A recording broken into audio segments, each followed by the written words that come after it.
وقرآنہ المجید وقولہ الحق بسم اللہ الرحمن الرحیم الذین ان مکناہم فی الارض اقاموا الصلاة وآتوا الزکاة وامروا بالمعروف ونہوا عن المنکر وللہ عاقبۃ الامور وقال فلا وربک لا یؤمنون حتی یحکموک فیما شجر بینہم ثم لا یجدوا فی انفسہم حرجا مما قضیت ویسلموا تسلیما۔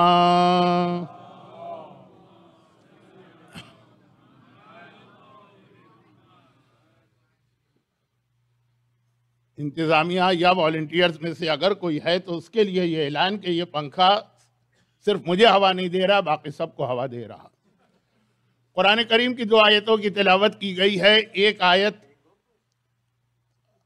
پورے عشرے کا سرنامہ کلام قرار پائے گی اور دوسری آیت روزانہ کی مجلس کے عنوان کے تحت تلاوت کی جائے گی۔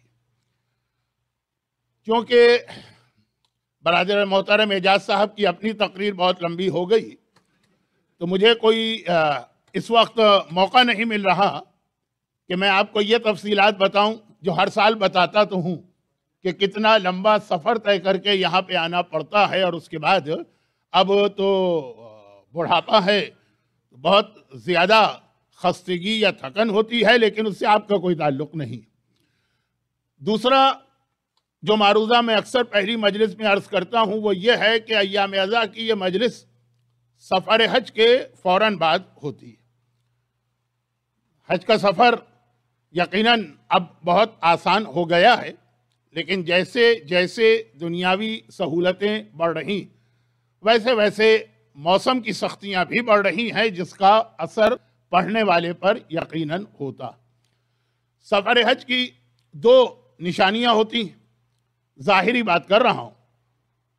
پہلی نشانی تو آپ کو اس لیے مجھ میں نہیں ملے گی کہ فقہی مسئلہ اب تقریباً ہر ایک کو معلوم ہے۔ وہ پہلی نشانی یہ ہے کہ حج سے آنے والے مرد حضرات کیا لفظ استعمال کروں، ان کا سر منڈا ہوا ہوتا ہے، سر شیو ہوتا ہے، یا یہ کہ بہت سلینگ لینگویج میں وہ گنجے ہوتے ہیں۔ لیکن چونکہ یہ مسئلہ پہلا حج کرنے والے کے لیے واجب ہے، اور جو ایک دفعہ حج کر چکا ہو اس کے بعد ثواب تو ہے لیکن واجب نہیں۔ دوسری پہچان جو وہاں کے مخصوص حالات میں فلو اور کھانسی اور اس قسم کے مسئلے، اس کا آپ کو ابتدائی 2-3 مجالس میں میرے حوالے سے سامنا کرنا پڑے گا۔ لیکن قرآن کریم کی جن 2 آیتوں کی تلاوت کی ہے، ایک اعتبار سے ان کا تھوڑا سا ربط اس سفر حج سے بھی بن رہا۔ پہلی آیت جو میں نے عرض کیا کہ پورے 10 دن تلاوت کی جائے گی، یہ سورہ حج کی آیت، جس میں بہت تفصیل کے ساتھ قرآن کریم نے احکامات اور واجبات حج بیان کیے۔ کوئی عبادت ایسی نہیں ہے جس کی اتنی تفصیل قرآن میں آئی ہو جتنی حج کی آئی۔ نماز جیسی اہم عبادت، اور پھر روزہ اور زکوٰۃ اور دیگر جتنے بھی واجبات، سب سے زیادہ تفصیل کے ساتھ جو بیان ہے وہ حج کا، بلکہ سوائے شیطانوں کو کنکر مارنے کے حج کا پورا طریقہ کار قرآن کریم میں آ چکا۔ تو اس میں خاص طور پر یہ سورہ حج کی آیتیں جس کے اندر خالی حج کا حکم نہیں آیا، حج کے احکامات یا حج کے مسئلے نہیں آئے، بلکہ حج کی تاریخ بھی آئی کہ کیسے ابراہیم نے کعبہ بنایا، اور جب کعبہ مکمل ہوا تو کیسے ابراہیم کو حکم دیا وَأَذِّن فِي النَّاسِ بِالْحَجِّ يَأْتُوكَ رِجَالًا۔ تو تاریخ حج، تاریخ کعبہ، اور پھر حج کے سارے واجبات۔ تو آیت جو میں نے تلاوت کی وہ بھی اسی سورہ حج کی آیت۔ تو حج کی آیت سے مجلس شروع ہو رہی ہے، اور دوسری آیت جو میں نے تلاوت کی، کسی بھی حاجی سے پوچھ لیجئے کہ اس کا حج اختتام پر جب پہنچتا تو کون سا واجب ہے جس سے حج مکمل ہوتا ہے؟ طواف النساء۔ طواف النساء پہ جا کے حج مکمل ہوتا ہے۔ دوسری آیت سورہ النساء کی آیت۔ اور ان 2 آیتوں کی تلاوت کر کے جس عنوان پہ گفتگو کرنا ہے، ہر سال کچھ نہ کچھ دنیا کے حالات میں ایسی تبدیلی آتی، باوجود یہ کہ میری خواہش یہ ہوتی کہ اب اس عنوان پہ فی الحال گفتگو نہ کروں، لیکن وہ حالات میں کچھ ایسی تبدیلی ہوتی ہے کہ گھوم پھر کے مجھے اس عنوان پہ آنا پڑتا ہے، یعنی حکومت امام۔ اور اس لفظ امام کو بدل دوں حکومت معصوم، تاکہ اللہ کا رسول، سیرت رسول کا بہت اہم حصہ بھی اسی عنوان کے تحت آ جائے۔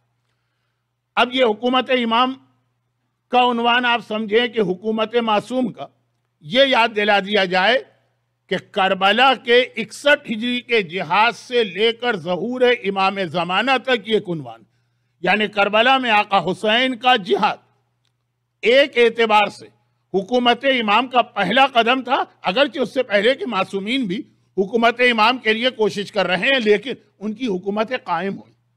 مولا کی بھی حکومت قائم ہوئی، آقا حسن 6 مہینے سے ہی حکومت قائم۔ تو جس حکومت امام کا تصور ہمارے اور آپ کے ذہن میں آغاز ہوا کربلا سے، اور آج یہ شب پہلی محرم کی مجلس ہے، اور اس کا اختتام یا تکمیل ہوگی زمانے کے امام کی حکومت پر۔ لیکن آج کی مجلس میں صرف 2 یا 3 تمہیدی باتیں ہی بیان ہو سکیں گی۔ آئیے اب ایک مرتبہ پہلی آیت کی تلاوت کر دی جائے، جو یہ بتا رہی ہے کہ حکومت معصوم کیسی ہوتی۔ الذین ان مکناہم فی الارض، وہ لوگ جنہیں ہم زمین میں ہم مکننا، ہم نا کی ضمیر استعمال ہوئی وی، وہ لوگ جنہیں ہم زمین پہ حکومت دیتے ہیں۔ ویسے تو اس دنیا میں حکومت حاصل کرنے کے بہت سارے طریقے ہیں۔ عالم اسلام، پیغمبر اسلام کے دنیا سے جاتے ہی ایک اصول بنا کے بیٹھ گیا کہ 3 یا 4 طریقوں سے حکومت اگر قائم ہو تو وہ ویلڈ حکومت۔ نمبر 1 اجماع، پہلی حکومت۔ نمبر 2 وصیت، دوسری حکومت۔ نمبر 3 شورا، تیسری حکومت۔ نمبر 4 غلبہ، معاویہ کی حکومت۔ غرض یہ کہ اس بحث پہ مجھے نہیں پڑھنا۔ اور اس کے علاوہ یہ تو ہے عالم اسلام کی تاریخ کہ اجماع کے ذریعے سے یا وصیت کے ذریعے سے یا شورا کے ذریعے سے یا یہ کہ طاقت کے ذریعے سے جس طرح حکومت ساری ویلڈ۔ اور آخری چیز کو تو اتنا اہم قرار دیا گیا ہے کہ ایک حدیث بنا لی گئی ہے کہ اگر کوئی نکٹا غلام بھی تلوار کے ذریعے سے حکومت قائم کر لے تو خبردار اس کے خلاف بھی تمہیں کچھ نہیں بولنا۔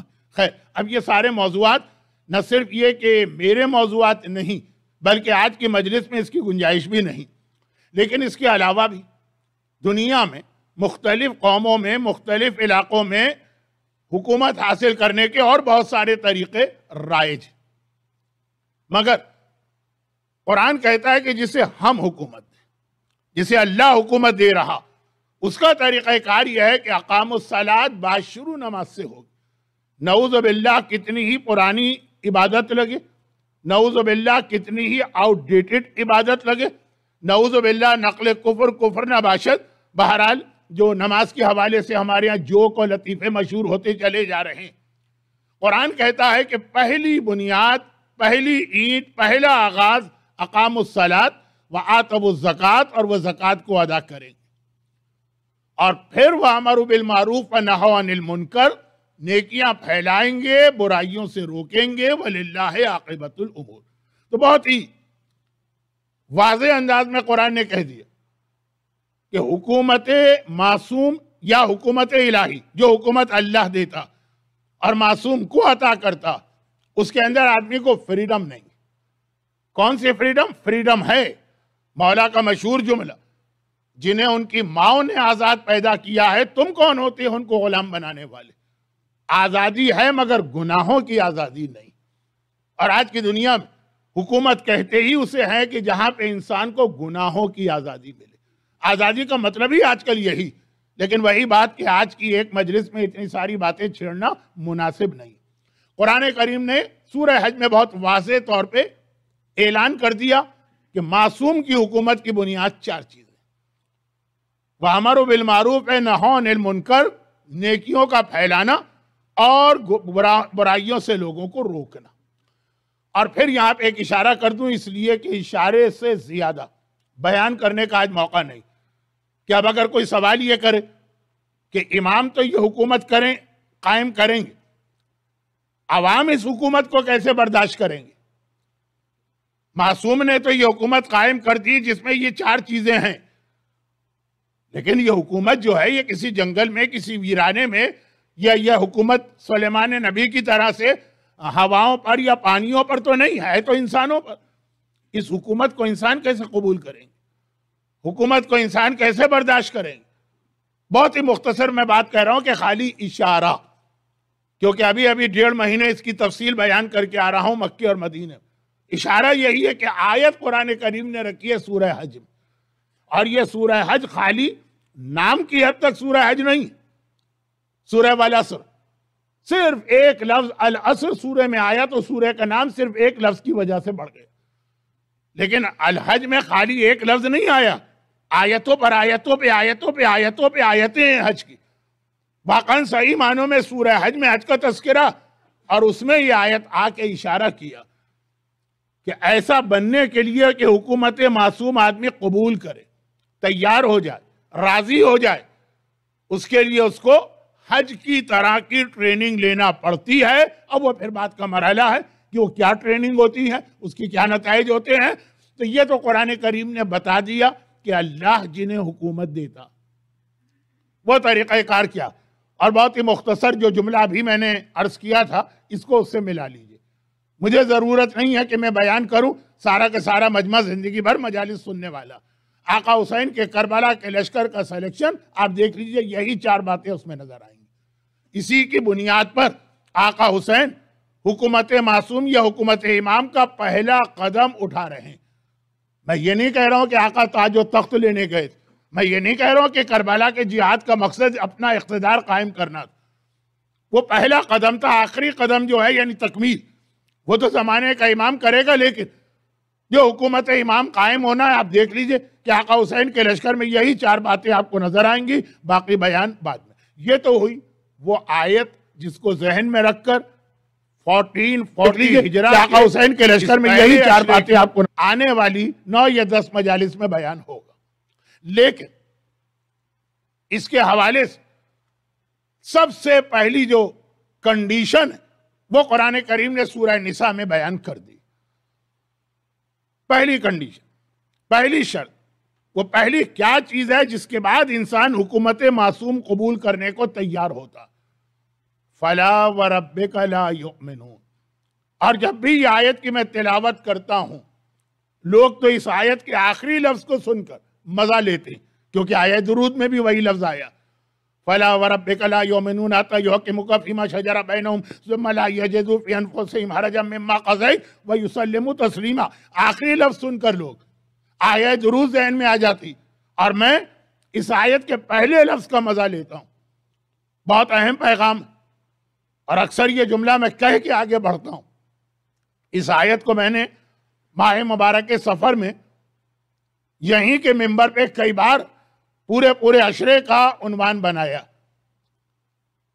کہ نہ صرف یہ کہ اس آیت کا آغاز ایک ایسے اعلان سے ہو رہا جو ہم اور آپ اگر کسی کے بارے میں کہیں تو اسلام نے اس کو پسندیدہ قرار نہیں دیا، اور وہ یہ ہے کہ ذرا سی بات پہ کسی سے اختلاف جھگڑا اور آپ نے کہہ دیا کہ میں تو تمہیں مومن ہی نہیں مانتا ہوں۔ بہت ہی ایکسٹریم کنڈیشن ہے جہاں جا کر کسی کے بارے میں یہ کہا جا سکتا ہے کہ وہ مومن نہیں۔ جب پیغمبر کا وہ مشہور جملہ بھی آپ نے سنا کہ کیا تم نے اس کے دل کو چیر کے دیکھا تھا؟ کیونکہ یہ واقعات بہت مشہور ہیں اور بہت زیادہ لوگ مجھ پہ اعتراض کرتے ہیں کہ بہت پرانی چیزیں آپ ریپیٹ کرتے ہیں، تو میں خالی اشارے کر کے آگے بڑھ رہا ہوں۔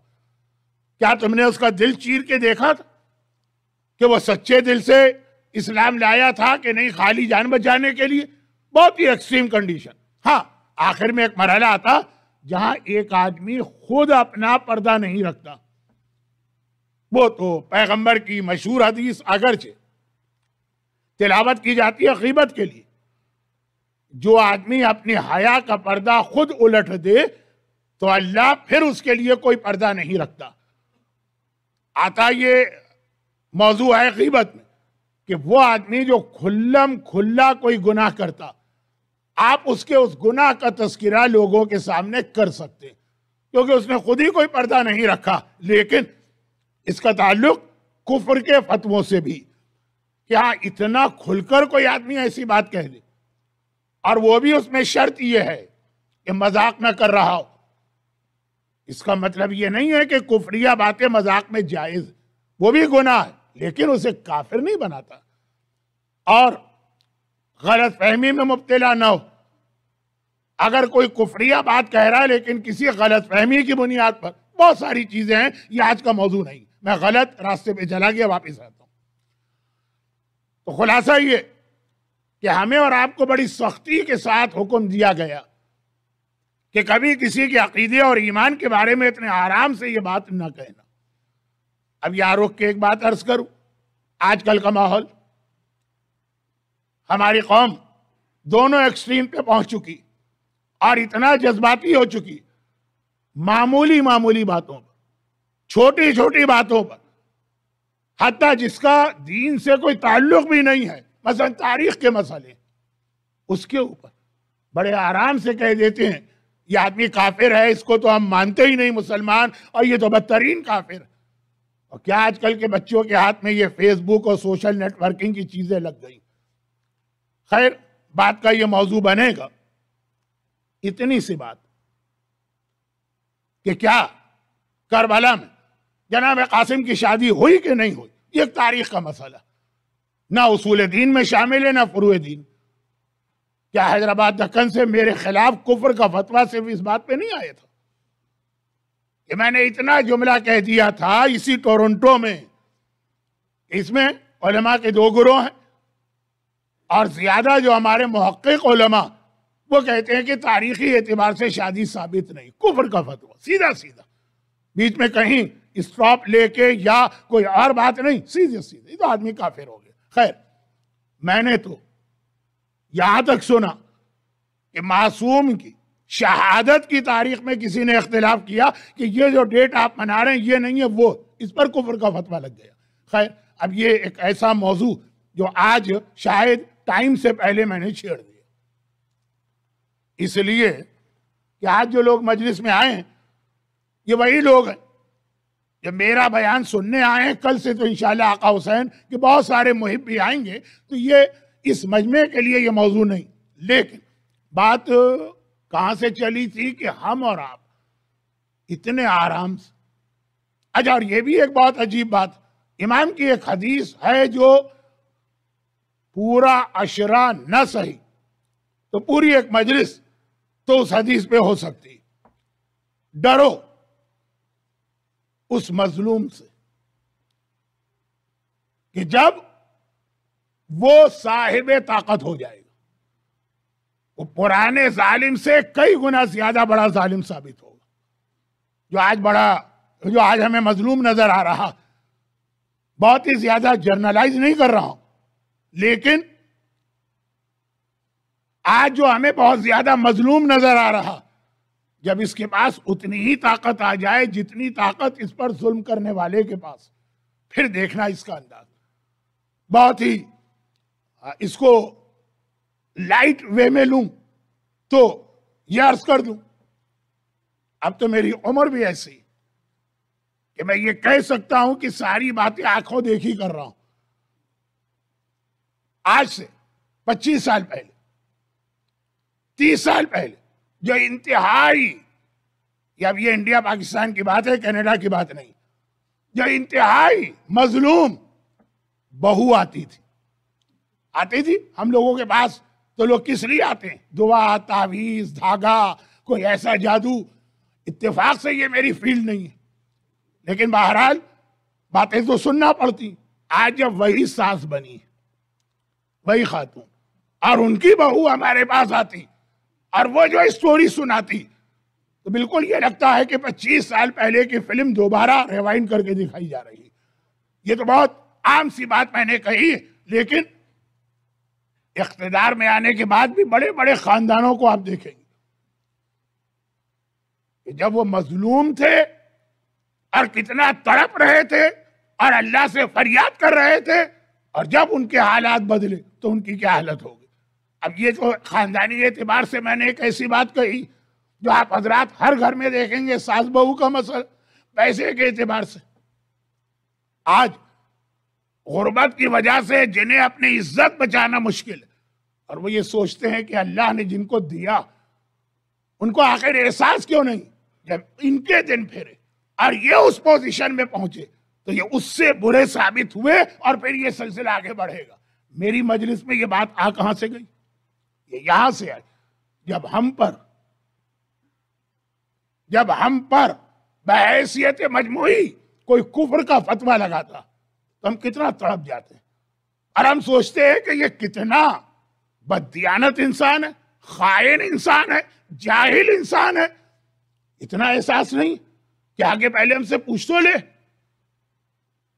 لیکن جب ہمارے ہاتھ میں وہی سوشل نیٹ ورکنگ کی سائٹ آتی ہے اور فیس بک آتا ہے، جو کچھ بھی ہے، واٹس ایپ وغیرہ، ہم ان سے کم نہیں ہوتے کفر کے فتوے لگانے میں۔ وہ بحیثیت مجموعی ہمیں کافر شیعہ کافر قرار دیا گیا، اور جب ہمارے پاس یہ چیزیں آتی ہیں تو ہم سارے مراجع، سارے مجتہدین، سارا حوزہ علمیہ سب کو ایک ہی سانس میں کافر کہہ دیتے ہیں۔ آپ حضرات مجھ سے بہتر جانتے ہیں، کیونکہ میں تو ان چیزوں کا اب تک عادی نہیں بن سکا، ایک تو عمر کی وجہ سے، دوسرا شریعت کی وجہ سے۔ غیبت کرنا بھی حرام ہے تو غیبت دیکھنا بھی حرام ہے تو غیبت سننا بھی، خیر چھوڑے اس کو۔ خلاصہ یہ کہ ہم اور آپ، میں اس لیے کہہ رہا ہوں کہ یہاں اکثریت انڈیا اور پاکستان میں زندگی گزار کے آئیں، جو یہی کے پیدا شدہ بچے ہیں وہ تو فرزدق میاں کی مجلس میں بیٹھے ہوں گے، اور ان کو وہاں بیٹھنا چاہیے۔ یہ ہماری نئی نسل ہے، یہ خطبہ، ابھی آپ نے ان کے خانوادے کا تعارف سنا تو آپ حضرات خود دیکھ چکے ہیں کہ اپنے ملک میں کس مرحلے سے ہم اور آپ گزرے ہیں کفر کے فتووں کی وجہ سے، لیکن آج موقع ملتا ہم بھی وہی کر رہے ہیں۔ اور ہم تو اتنے قابل احترام مقدس علماء اور مراجع کے بارے میں آنکھیں بند کر کے جو چیز ہمیں پسند نہیں آئی فتویٰ دے دیتے، لیکن یہ آج کا موضوع نہیں، موضوع نہ ہونے کے باوجود 10 منٹ میں نے لے لیے۔ لیکن جب قرآن اور پروردگار قرآن کریم میں کسی کے بارے میں یہ اعلان کرے کہ میں اس کے ایمان کو نہیں مانتا ہوں، اللہ کا اتنا کہہ دینا ہی قیامت ہے، قیامت۔ اور پھر اگر یہ اعلان کرنے سے پہلے اللہ قسم کھا کے اعلان کرے، ہم اور آپ کوئی اپنی طرف سے اسٹیٹمنٹ دے اور پھر اس سے پہلے اگر قسم ملا دیں کہ میں تو قسم شرعی کھا کے یہ بات کہہ رہا ہوں، تو بات وزنی ہو جاتی۔ یا پروردگار خالی اتنا کہہ دیتا کہ میں مومن نہیں مانتا ہوں، یہی کافی تھا۔ اس طرح نہیں کہا فلا وربک، تیرے رب کی قسم لا یؤمنون، یہ مومن نہیں۔ یہ حکومت امام زمانہ، حکومت آقا حسین، حکومت امام علی، حکومت رسول خدا، سب کا یہ پہلا قانون، فلا وربک لا یؤمنون، تیرے رب کی قسم یہ مومن ہو ہی نہیں سکتے۔ لیکن اس میں بھی فرق ہے، ایک تو یہ کہا جائے کہ یہ آدمی مومن نہیں، اور ایک کہا جائے یہ ہو بھی نہیں سکتا۔ فیوچر، مستقبل کا دروازہ بھی اللہ نے بند کر دیا، فلا وربک لا یؤمنون۔ اب میں آیت کا ترجمہ پورا نہیں پڑھ رہا ہوں، جو میری مجالس بہت سنتے ہیں وہ ذرا سی اکتاہٹ محسوس کرنے لگے۔ تیرے رب کی قسم یہ مومن نہیں جب تک کہ یہ تیرے ہر حکم کے سامنے آنکھیں بند کر کے سر جھکانا نہ سیکھے۔ آنکھیں بند کر کے، یہ میں نے ترجمہ آنکھیں بند کر کے کیسے کہا، ثم لا یجدوا فی انفسہم حرجا۔ تیرا حکم آ جائے، ایک تو ہوتا ہے کہ آپ حکم مان لیتے ہیں، باپ ماں بہت سارے احکامات دیتے ہیں کہ آپ ایگری نہیں، لیکن بہرحال ان کا احترام، عزت، آپ نے ان کی بات مان لی، مگر دل کے اندر یہی خیال ہے کہ حکم تو انہوں نے غلط دیا۔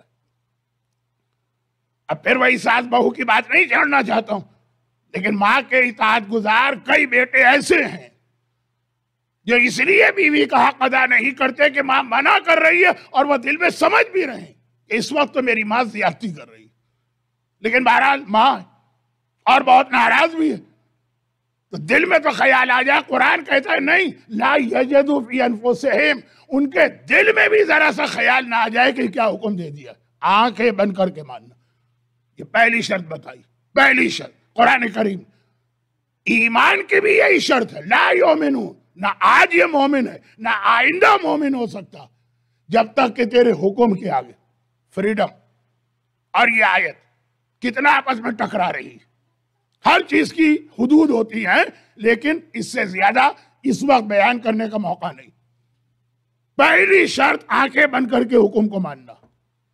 اب آئیے آخری معصوم کا ایک واقعہ سن لیجئے، پہلے معصوم کا ایک واقعہ سن لیجئے اور بات ذرا واضح ہو جائے۔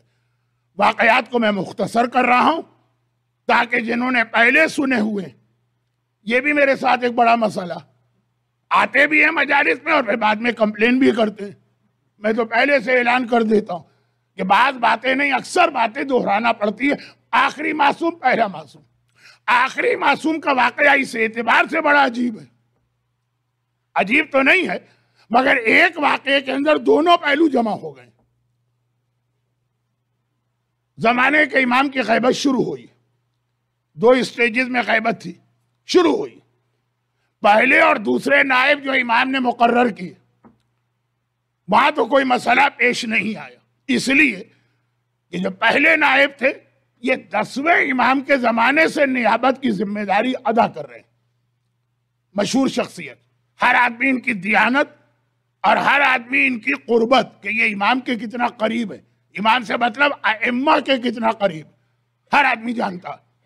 جانی پہچانی شخصیت کو کوئی عہدہ دینا بہت سارے چھوٹے چھوٹے مسائل کو حل کر دیتا ہے۔ نہ صرف یہ کہ 10ویں امام نے ان کو اپنا نائب بنایا تھا، بلکہ یہ خیال کرتے ہوئے کہ حکومت اس پریشانی میں مبتلا، ابھی دیکھیے کتنے سارے مومنین اور مومنات عراق کی زیارات کے لیے جانے کو تیار ہیں، تو سامرہ تو ضرور جائیں گے کہ 10ویں امام کو ہم نے سامرہ میں لا کے قید کر دیا حکومت، مگر نظام چل رہا۔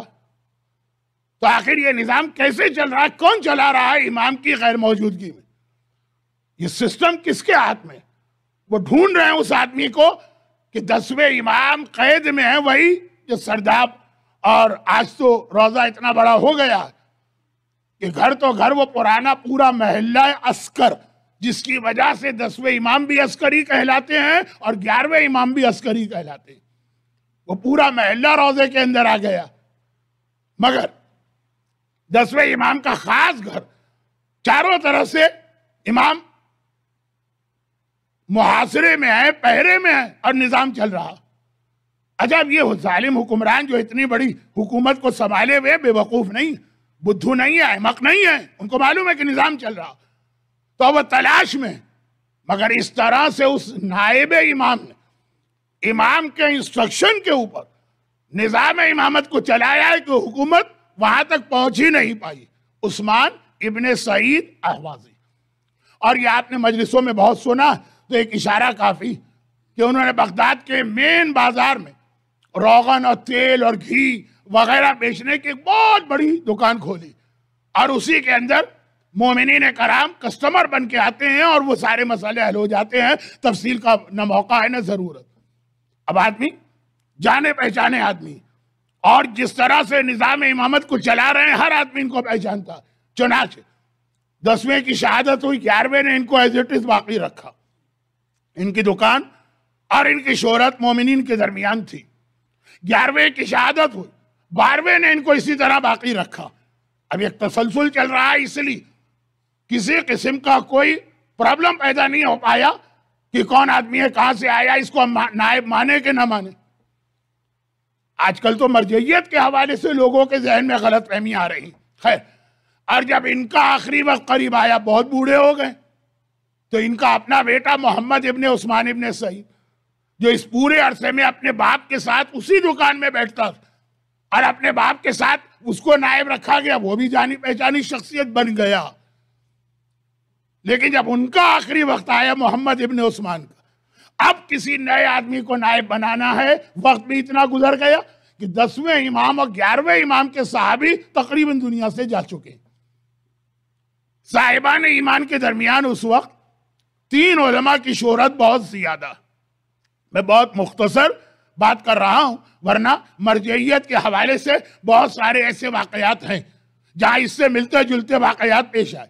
یعنی ایک بہت بڑا مرجع، اس کی زندگی میں ہی ایک دوسرے بہت بڑے عالم کی اتنی شہرت ہو جاتی ہے کہ یہ نیکسٹ فیوچر مرجع ہوگا.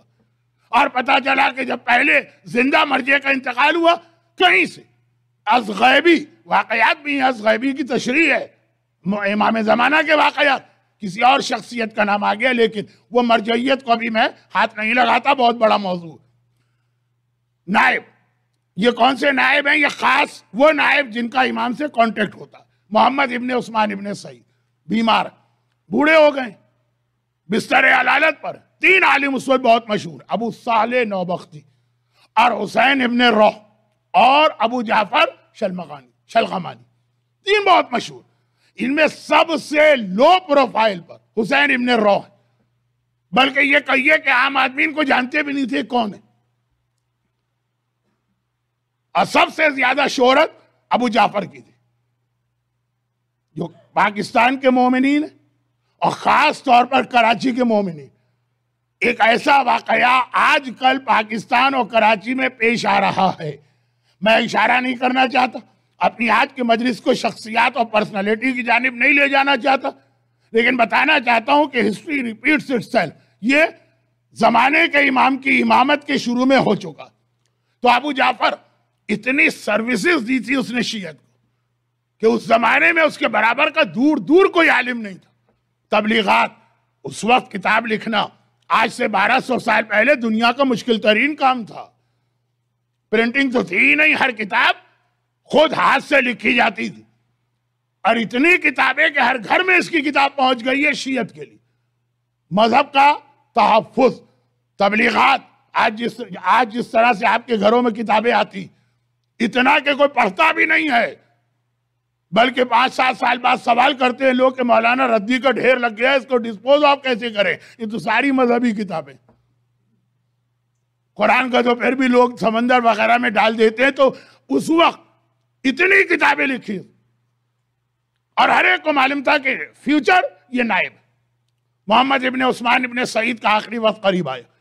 اب یہ خود اپنے آپ کو اتنا بڑا عالم سمجھتے ہیں ابو جعفر کے، اپنے گھر میں بیٹھے.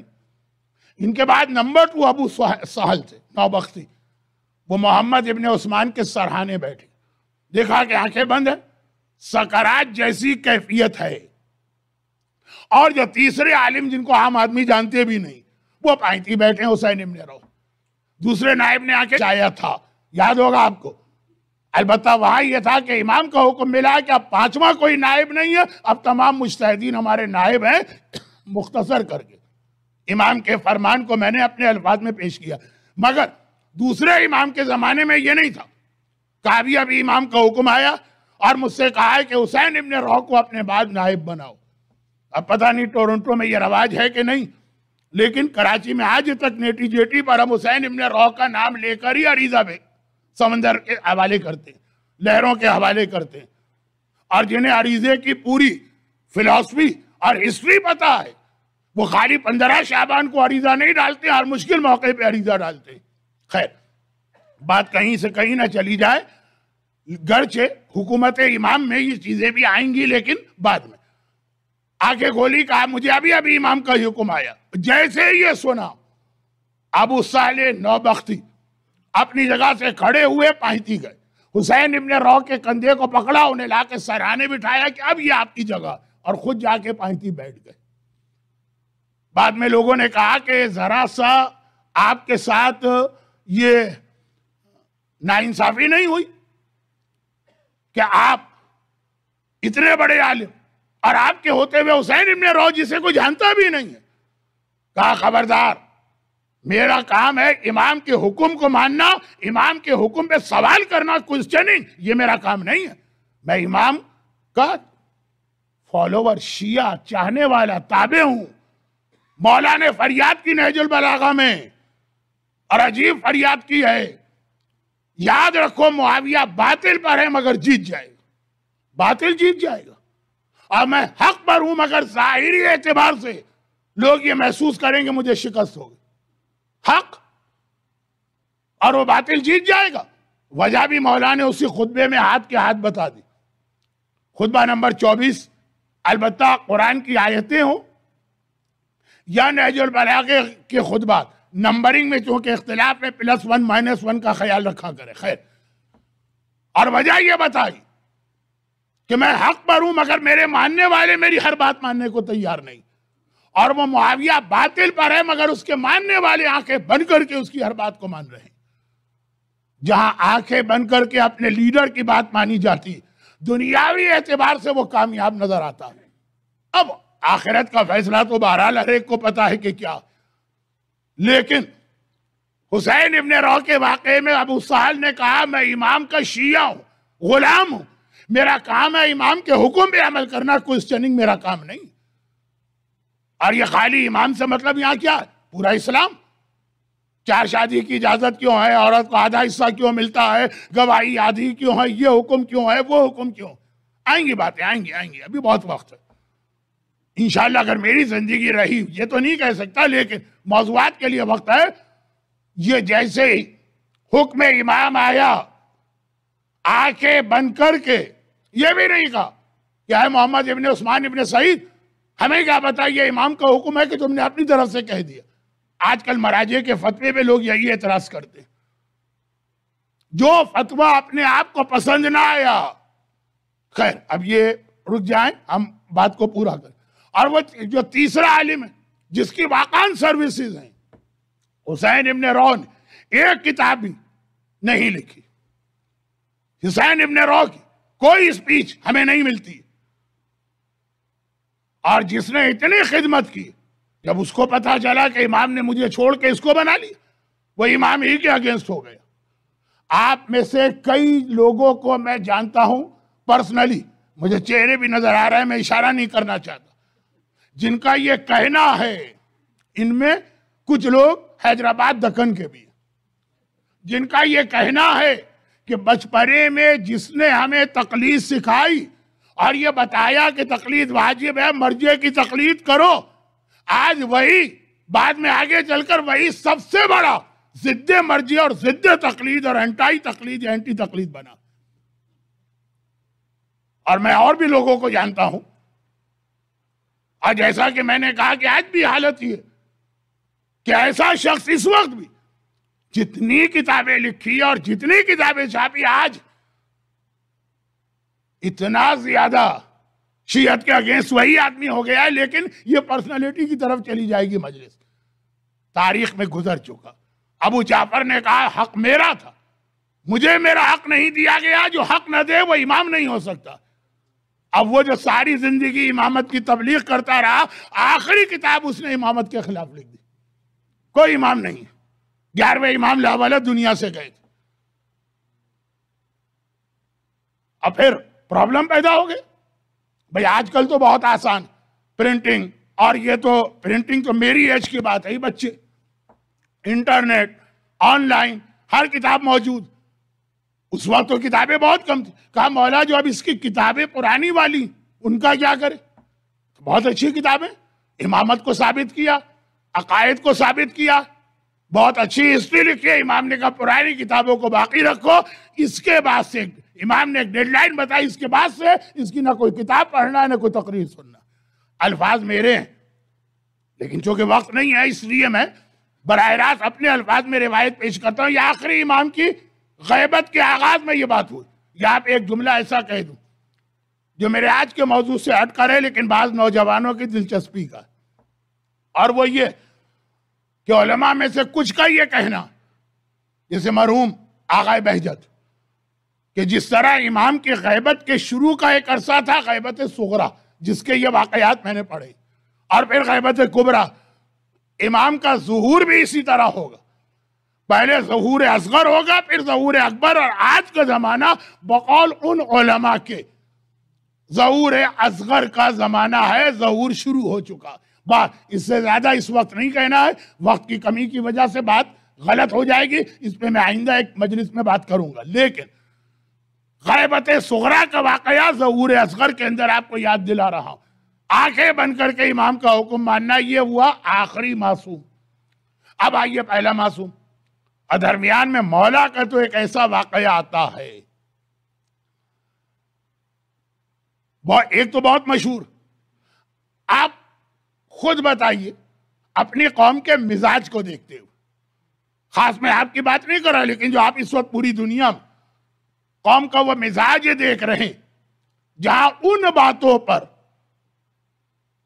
علماء، مجتہدین، مراجع اور حوزہ علمیہ کی توہین کی جا رہی، ان باتوں پر جو ہم نے خود ہی اپنا ایک عقیدہ بنا لیا اور پھر جو اس سے ٹکرا رہی ہے بات، اس کو ذہن میں رکھتے ہوئے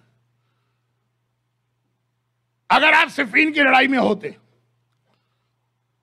اور آپ کی تلوار معاویہ کے خیمے کی رسیاں کاٹ رہی ہوتی، بلکہ اگر یہ کہہ دوں کہ جو تاریخ میں ہے کہ 3 رسیاں تھی، 2 کٹ گئی تھی، تیسری اور آخری رسی تھی، یہ کٹے گی تو خیمہ گرے گا، خیمہ گرے گا تو گھبرا کے معاویہ باہر آئے گا. میدان جنگ کی بات ہو رہی ہے، وہاں سیکنڈوں میں تلوار چلتی ہے اور گردن کٹتی ہے. بس یہ سیکنڈوں کی بات ہے، معاویہ کا خاتمہ ہو رہا. اگر معاویہ کا خاتمہ ہوتا ہے تو عالم اسلام بات کے کتنے پرابلم سے بچ جاتا. جبکہ یہ بات ہے اس وقت تک تو یزید کی ولی عہدی کا کوئی سوال ہی پیدا نہیں ہوا تھا. مالک اشتر اب کتنی دیر میں ایک رسی کٹے گی اور معاویہ کی گردن کٹے گی، میں نے کہا ودن اے منٹ، اور مولا کا حکم آ گیا، اے مالک اشتر تلوار روک دو. یہ ایک الگ بات ہے کہ مولا نے یہ حکم کس پریشر کی وجہ سے دیا، کیونکہ اگر میں یہ جملہ اسی طرح کہہ کے آگے بڑھ جاؤں گا تو غلط فہمی ہوگی کہ کوئی پریشر آیا تھا مولا پر، وہ بات کا مرحلہ ہے کل یا پرسوں کی مجلس.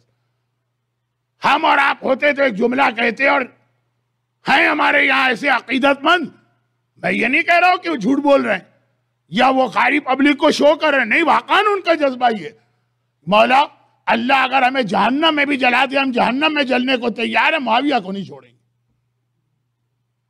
تبھی ہم رہ جاتے ہیں اور وہ مالک اشتر بن جاتے ہیں کہ مولا نے کہا جو میرا رتبہ رسول کے پاس ہے وہ مالک اشتر کا رتبہ میرے پاس. اس لیے کہ جیسے یہ حکم آیا مالک اشتر کی تلوار تیسری رسی کے قریب پہنچی اور رک گئی. معاویہ بچتا ہے بچ جائے، لیکن علی کا حکم زیادہ اہم ہے. لیکن علی کے ایک آدھ اور واقعات ہیں. میں آپ کو پہلے معصوم کی حکومت کی طرف لے جا رہا ہوں، کیونکہ مجلس شروع جہاں سے ہوئی تھی گھڑی کی سوئیاں بتا رہی کہ اب یہ اختتام کا مرحلہ آ چکا. حج سے بات شروع کی تھی نا میں نے، اب حج ہی کے ایک واقعے پہ بات ختم کر رہا ہوں. جب آپ حج پر جاتے ہیں تو خیر اب یہ کینیڈا سے جانے والوں کی تو بہت ساری مجبوریاں کہ ان کے پاس وقت زیادہ نہیں ہوتا اور ذرا سے کچھ اکنامیکل قافلے تلاش کیے جاتے ہیں، جس کی بنا پر وہاں پہ مکے اور مدینے میں حج کے علاوہ دیگر زیارتوں کا موقع نہیں ملتا.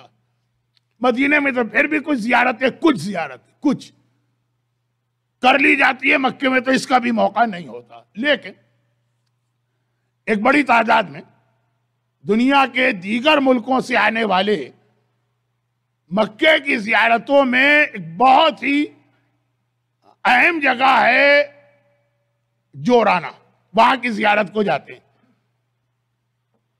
جورانہ وہ جگہ ہے کہ جہاں سے رسول اللہ نے اپنے عمرے کا احرام پہنا. رسول نے 2 ہی جگہ سے احرام پہنا، ایک مدینے کی مسجد شجرہ جہاں سے آپ سب پہنتے ہیں، اور ایک جورانہ. بس باقی پیغمبر نے بتایا ہے کہ احرام کہاں کہاں سے پہن سکتے ہو، لیکن وہاں خود پیغمبر احرام پہننے کے لیے تشریف نہیں لے گئے. صرف 2 ہی جگہ گئے تھے، ایک جورانہ وہ جگہ جسے مکے کی زبان میں کہا جاتا ہے بڑا عمرہ. پیغمبر نے وہاں سے احرام پہنا ہے عمرے کا، حج کا احرام مسجد شجرہ مدینہ، یہ عمرہ، تو اس کو بڑا عمرہ کہتے ہیں. کہ یہاں سے رسول نے خالی مسئلہ نہیں بتایا، خود بھی عمل کیا۔ اب آپ کسی بھی حاجی سے پوچھئے یا عمرہ کرنے والے سے کہ تم نے دوسرے عمرے کہاں سے کیے، وہ کہے گا ہم نے مسجد عائشہ سے احرام پہنا۔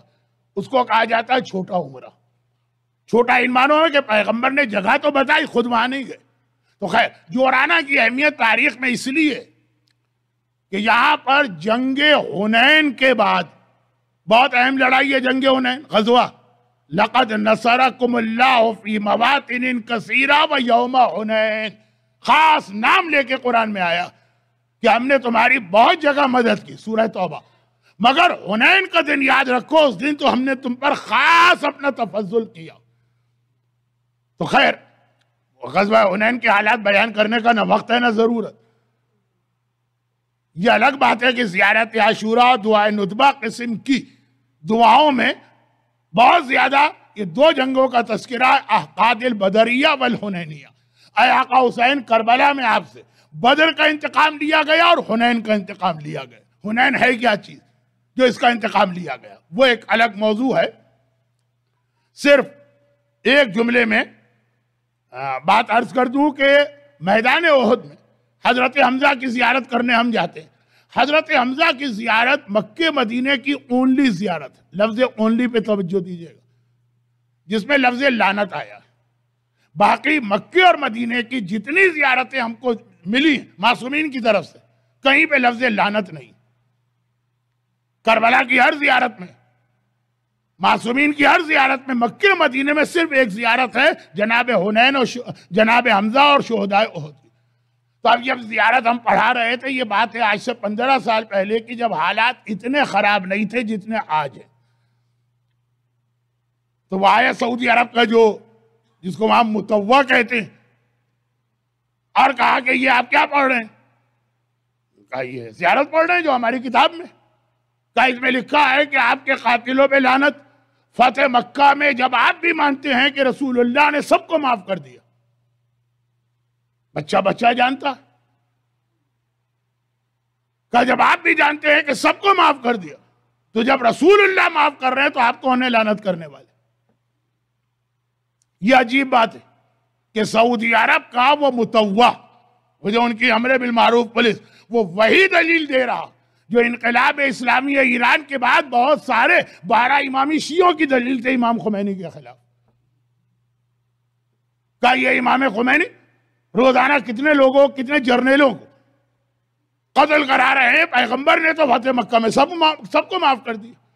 یہ عجیب دلیل کہ ایک طرف مرجعیت کے خلاف یہی دلیل ایک 12 امامی شیعہ دیتا، اور دوسری جانب ہندہ اور ابو سفیان کے فیور میں یہی دلیل دشمن اہل بیت میدان احد میں کھڑے ہو کے دیتا۔ وہی جو مجلس کے بیچ میں بات آ گئی تھی نا، نادانی اور ناسمجھی میں کبھی کبھار ہم دشمن کی زبان بولنے لگتے۔ خیر، تو اس وقت ایک جملہ صرف میں نے کہا اور بات ختم ہو گئی۔ آج نہیں کہہ سکتا ہوں، آج یہ جملے کا مطلب سیدھا جیل۔ اس وقت میں نے کہا کہ اگر میں آپ کی بات مان لوں کہ فتح مکہ میں رسول نے سب کو معاف کر دیا، کیونکہ یہ بات میں نے کبھی نہیں مانی تھی، حتیٰ جب اپنے مومنین امام خمینی پہ اعتراض کرتے تھے تو پوری ایک لسٹ میں نے تاریخ سے نکال کے بتائی تھی کہ رسول اللہ نے نام لے کے کہا یہ 9 آدمی یا 13 آدمی خانہ کعبہ کے پردے کے پیچھے اندر، یعنی دیوار اور پردے کے بیچ میں چھپے ہیں تو وہاں بھی قتل کرو۔ لیکن میں نے کہا اگر آپ کی بات مان بھی لوں تب بھی فتح مکہ پہ معاف کیا نا، حنین کا غزوہ تو فتح مکہ کے بعد ہوا ہے، اس میں اگر پھر یہی حرکت کی گئی ہے تو معافی جہاں تک تھی یہ معافی کے بعد والا عمل ہے۔ خیر، بہت لمبی بات ہو رہی، تو بہت اہم وہ جگہ بھی ہے، لڑائی بھی۔ لیکن پہلے معصوم کا عمل دیکھیے اور مومنین کا اعتراض۔ جب حنین کی لڑائی ختم ہوئی تو مال غنیمت ملا۔ کسی بھی مومن سے پوچھئے پیغمبر کی زندگی میں سب سے زیادہ مال غنیمت کب ملا، سب کہیں گے خیبر، اور دوسرے نمبر پر سب خاموش ہیں گے یوم حنین۔ اتنا مال غنیمت، اتنا مال غنیمت۔ حنین کی لڑائی فتح مکہ کے بعد کیوں ہوئی تھی؟ فتح مکہ میں قریش نے ہتھیار ڈال دی، حنین والے اتنے پیسے والے تھے، اب پیسے والے کا جو غرور ہوتا ہے نا، تکبر جو ہوتا ہے نا، وہ اپنے آپ کو خدا سمجھتے ہیں۔ انہوں نے کہا قریشیوں نے ہماری ناک کٹوا دی ہے، ہم محمد کے سامنے ہتھیار نہیں ڈالیں گے۔ جب سارا عرب مان چکا ہے شکست، حنین والے اکڑ گئے، پیسہ تھا، پیسہ۔ چنانچہ جب شکست ہوئی تو مال غنیمت۔ اب پیغمبر نے جہاں پہ جورانہ کی مسجد ہے، آپ میں سے جس نے اس ثواب کو حاصل کیا اور وہاں سے احرام پہنا ہے، تو جہاں پہ مسجد ہے نا، وہیں پہ پیغمبر نے مال غنیمت جمع کیا، کیونکہ اس وقت وہاں پہ مسجد نہیں تھی۔ اور اب مال غنیمت تقسیم کرنا شروع کیا، اور کیا جو لوگ بدر میں پیغمبر کے ساتھ تھے انہیں پیغمبر نے 50 اونٹ دی، جو احد میں پیغمبر کے ساتھ تھے، جو خندق میں، خیبر میں، ہجرت کے موقع پر مدینے میں، سب کو پیغمبر دیتے جا رہے، اور جو فتح مکہ کے بعد آئے ابو سفیان اور معاویہ، ان کو ڈبل 100 اونٹ تقسیم کیے۔ اور یہ دو نام تو میں نے اس لیے لیے کہ آپ جانتے ہیں، ورنہ اسی کیٹیگری کے اور بہت سارے کافر تھے جو مکے والے تھے، اسلام کے بدترین دشمن تھے، ولید اور عتبہ اور شیبہ، یہ تو نہیں، یہ تو بدر میں مارے گئے، مگر اس ٹائپ کے سب کو پیغمبر ڈبل دے رہے ہیں۔ اور جنہوں نے ہجرت کے دن سے لے کر فتح مکہ تک پیغمبر کے پسینے کی جگہ خون بہایا، خاص طور پر مدینے کے وہ لوگ جن کے بیٹے پیغمبر کی مدد کرتے ہوئے مارے گئے، پیغمبر نے سب کو آدھا آدھا آدھا مال غنیمت دی۔ اب ایک بار مدینے کے نوجوانوں کے دل میں شک پیدا ہوا، بوڑھے لوگ تو پھر بھی خاموش رہے، جوان آپس میں ایک دوسرے سے باتیں شروع ہوئی۔ اس زمانے میں واٹس اپ نہیں تھا، ورنہ یہ واٹس اپ، یہ ٹویٹر اور یہ سب شروع ہو جاتا۔ یہ تو پیغمبر نے آج سرین زیادتی کی، جب پیغمبر ظاہری اعتبار سے کمزور تھے، کوئی ساتھ نہیں دے رہا تھا، ہم نے پناہ دی، ہم نے اپنا خون دیا، ہم نے اپنا آدھا مال اس وقت عام مسلمانوں کو دیا۔ پیغمبر کو دیں تو ٹھیک ہے، عام مسلمانوں کو مدینے والوں نے آدھا آدھا مال دیا، حتیٰ آدھی بیویاں دی، یعنی مثلا ایک بیوی کے 2 ٹکڑے نہیں کیے، لیکن اگر 2 بیویاں تھی، ایک تم رکھو ایک میں رکھوں گا، مشہور واقعات۔ اور آج جب پیغمبر کا اپنا پرانا مکہ ان کو مل گیا، پرانے دوست، پرانے پڑوسی، پرانے بزنس پارٹنر، تو پیغمبر ان کی جانب مڑ گئے، ڈبل، برابر بھی نہیں دیا، برابر پر بھی اعتراض ہوتا، ڈبل کس کو؟ ابو سفیان کو، معاویہ کو۔ ان کی بات چھوڑیے، ہم کو اور آپ کو اعتراض ہو جائے گا، یا رسول اللہ یزید کو ڈبل حصہ ملے گا، معاویہ کو ڈبل حصہ ملے گا، اور سلمان کو اور ابو ذر کو اور عمار کو آدھا آدھا۔ اب نعوذ باللہ، یہ میں مثال خالی مثال کے لیے دے رہا ہوں، صرف مثال کے لیے، لیکن مثال دیتے ہوئے بھی میرا دل ڈر رہا کہ پتہ چلے حبیب ابن مظاہر کو آدھا ملا اور حرملہ کو اور خلی کو ڈبل حصہ ملا۔ صرف بطور مثال کر رہا ہوں، لیکن تقریباً ایسا ہی واقعہ تھا معاویہ اور ہندہ۔ ہندہ کون؟ جگر خار، جناب حمزہ کا کلیجہ چبانے کی کوشش کرنے والی، ناک اور کان کاٹ کے ہار پہننے والی، ڈبل حصہ۔ عورتوں کا حصہ نہیں تھا، لیکن اس کا حصہ اس کے شوہر ابو سفیان و معاویہ۔ اب ایک بے چینی تو ہوگی، ہم اور آپ بے چین ہو جائیں، یہ کیا کر رہا ہے رسول اللہ؟ بہت چھوٹی سی ایک بات عرض کروں، وقت نہیں ہے، لیکن وقت نہ ہونے کے باوجود میں نے بہت وقت لے لیا آپ کا۔ امام خمینی، رہبر آغا خامنائی، مرجع جہان تشیع آیت اللہ سیستانی، مسلسل و مسلسل، 1 بار 2 بار 3 بار کی بات نہیں ہے، مسلسل اتحاد ملت کا پیغام دیتے ہیں اور کہتے ہیں کہ برادران اہل سنت، بھائی بھی نہیں سمجھو، اپنا جز سمجھو۔ مسلسل ہی پیغام آتا، جبکہ ان میں سے جو عام لوگ ہیں، نہ کوئی ہندہ ہے نہ کوئی معاویہ، ہماری قوم مطمئن نہیں۔ اسی بات پر کبھی رہبر کے خلاف یوٹیوب پہ کلپ نظر آئیں گے، اور کبھی آیت اللہ سیستانی کے خلاف۔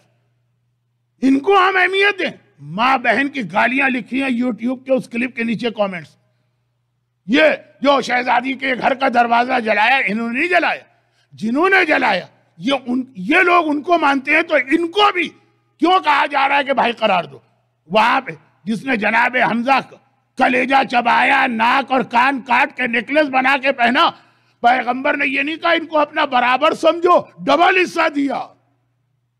تو ہم اور آپ ہوتے تو ہم بھی اتنے ہی بے چین ہو جاتے، چونکہ ہم آج وہاں نہیں ہیں، بہت دور ہیں، تو ہم کہتے ہیں نہیں بھائی ہم بے چین نہیں ہوتے، جو پیغمبر کہتے ہیں ہمیں قبول ہے۔ جو آپ کے زمانے کے واقعات ہیں، کیا اس میں آپ کو قبول ہے؟ واقعے کے لیے کہہ رہا ہوں، کوئی اور قبول کی طرف نہ چلے جائیے۔ تو یہ جو واقعات ہیں، پھر پیغمبر نے خطبہ دیا. کہا جاتا ہے کہ پیغمبر کی زندگی کے 5 بہت ہی اہم خطبات ہیں. لفظ تو اچھا نہیں ہے، ماسٹر پیس خطبات. پیغمبر کا ہر خطبہ ماسٹر پیس ہوتا ہے، مگر ان میں بھی 5، ان میں سے ایک یہ خطبہ جو پیغمبر نے جعرانہ میں غزوہ حنین کے بعد دیا. میں تو اپنے قافلے کو وہاں لے جا کے پورا خطبہ تو سنانے کا وقت نہیں ہے، چند جملے. پیغمبر نے کہا ہے انصار مدینہ تمہاری قربانیاں ان لوگوں سے زیادہ، میں یہاں بھی تمہارا شکریہ ادا کر رہا ہوں، میں آخرت میں بھی تمہارا شکریہ ادا کر رہا ہوں. اور یاد رکھو ان کو میں نے اونٹیں دے کے رخصت کر دیا، تم جنت میں میرے پڑوسی ہوگے.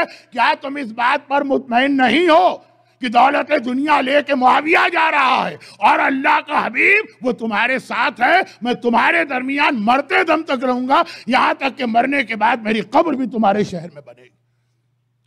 لوگوں نوجوانوں کی حالت اپنا سر دیوار سے ٹکرا رہے ہیں، بے اختیار رو رہے ہیں، ہمیں معاف کیجئے. لیکن بات ہو رہی ہے اطاعت کی. کون برداشت کرے کہ ہندا کو ڈبل حصہ ملے اور سلمان فارسی کو آدھا؟ پیغمبر نے یہی کیا. ابو سفیان کو ڈبل حصہ ملے، ابو ذر غفاری کو آدھا، پیغمبر نے یہی کیا. مگر اطاعت، پہلی شرط ہے اطاعت. حکومت امام کی جو کہیں آنکھیں بند کر کے مانے. اور میں نے شروع میں ایک لفظ کہہ دیا، اسی پہ آج کی مجلس ختم کر رہا ہوں. اطاعت کا مطلب یہ نہیں ہے کہ حکم مان لیا. خیر یہ تو پہلا مرحلہ، یہ بھی آپ کو پاسنگ مارکس دلوا دے گا، لیکن اصل اطاعت ہے دل میں بھی خیال پیدا نہ ہو کہ کیوں ہو گیا. جیسے ابو سہل نوبختی نے کہا میں امام کا غلام ہوں، میرا کام ان کا حکم ماننا ہے، ان کے حکم پہ کوئی کوسچننگ یہ میرا کام نہیں. دل میں بھی یہ خیال نہ ہو. ورنہ سوچی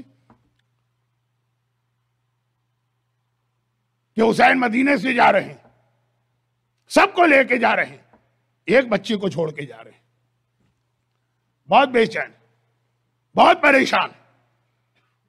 شرن جہاں تک بولنے کا اختیار ہے، اعتراض الگ چیز ہوتی ہے، تفہیم الگ چیز ہوتی ہے. ایک ہوتا ہے آبجیکشن، ایک ہوتا ہے کوئی سوال کرنا ٹو انڈرسٹینڈ. آدم کو اللہ نے بنایا، فرشتوں نے بھی سوال کیا.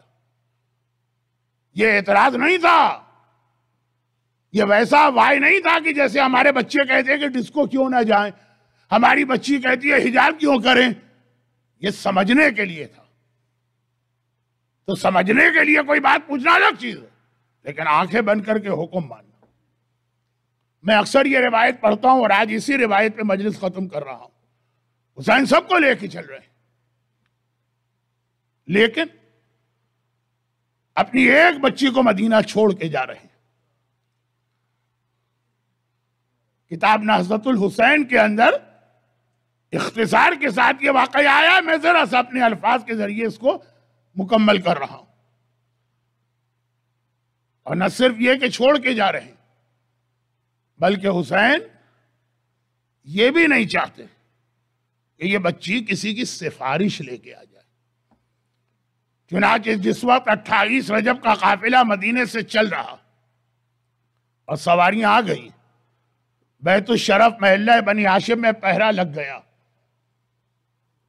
حسین نے کہا بیویوں اب جاؤ، صغرا کو بھی خدا حافظ کہہ دو کیونکہ وہ یہیں رہے گی. لیکن دیکھو جانا اور آ جانا، ٹھہرنا نہیں اس کے پاس، کہ ایسا نہ ہو ننھی بچی کسی کی سفارش لے کے آ جائے.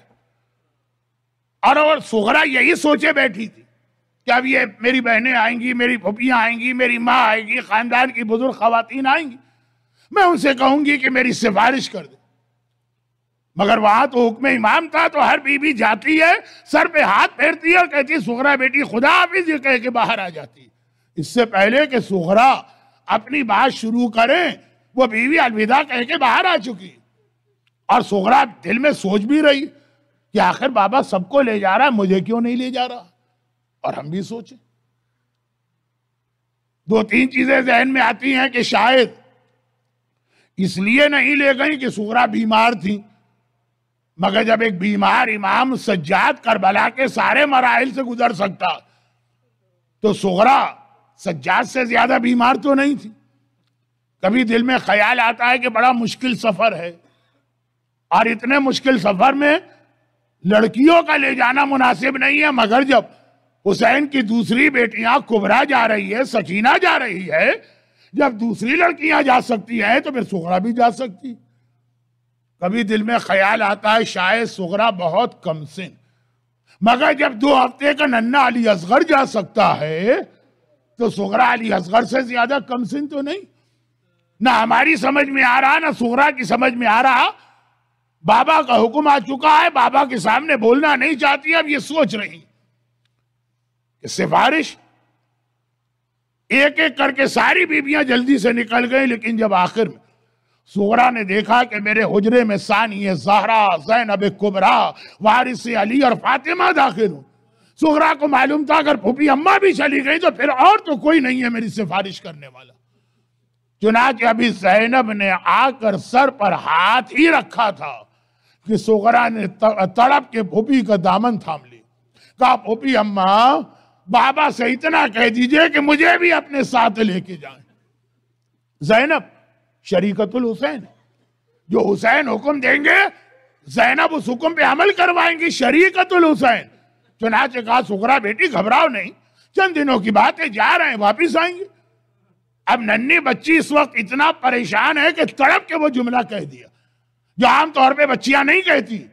گھبرا کے کہا پھوپھی اماں مجھے پتا ہے کہ آپ تو واپس آئیں گی، میں اپنے بابا کے لیے کہہ رہی۔